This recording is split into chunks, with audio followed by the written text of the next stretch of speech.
Yo, what's going on with y'all out there? So, yeah, it's been a minute, but I just want to talk about some shit real quick. We all seen the Raptors game, they won in the six, you know, in the six or whatever the case may be. Not literally in the six, but you get what I'm saying. So, it was supposed to be some new music, dropping if they won game five. Of course, they lost game five and, go to game six and they win.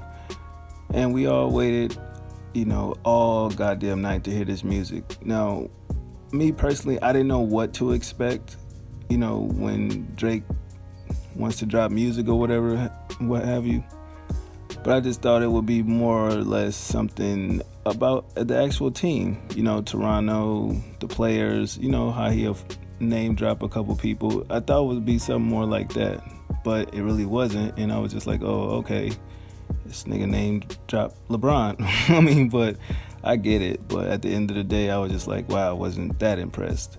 So the first record, Omertà, it's more of a diplomatic immunity vibe, and listening to it, the production is cool. I think it was I read it was 3 guys that help with this beat, and I was just like, well, it's similar to what Drake does with those beats. But when I ran back through a couple joints, 5 a.m. in Toronto, 9 a.m. in Dallas, Dreams, Money Come By, songs like that are just like, the production wasn't as epic as it could have been, you know what I mean? But the song, it was good. I fuck with it, you know what I mean? It's definitely on a diplomatic community vibe. Shots at Kanye, shots at Pusha T.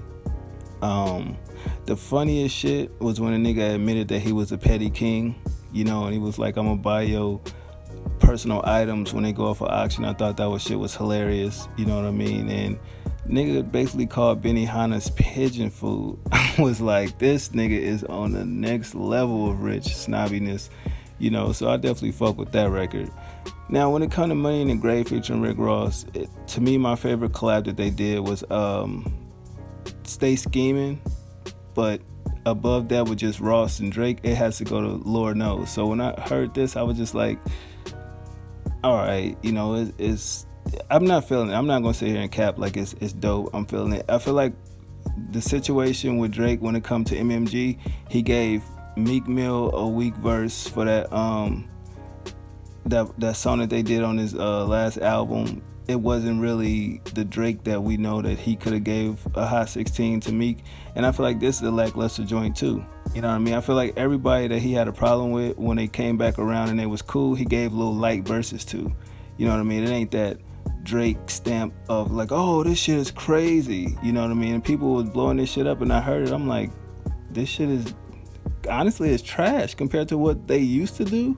I don't know if this was just sitting in the stash on Ross' side or Drake or whatever the case may be, but this does not have that summer sound of 2019. This sounds dated as fuck, even though the little chick that did the beat, she fine or whatever, but I just feel like, I don't really think this is like some shit that Drake recently worked on. I feel like there's some shit that was in the stash, whatever the case may be, you know what I mean? But I'm not feeling that shit. He could have kept that shit, but this little the best in the world package, I guess it's cool. He in album mode now, and I just hope that he really be on his rapping shit. From Views to More Life to Scorpion, to me those 3 albums are lackluster as fuck.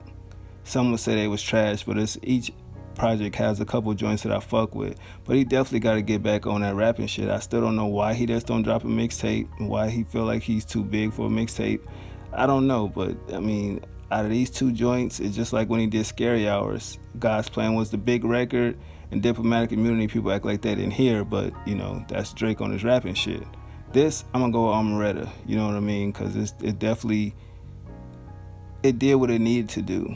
But I'm just hoping on this next joint, when he drop his album, it's really some fire though. None of that Jamaican dancehall shit though. But what did y'all think about it? Y'all let me know.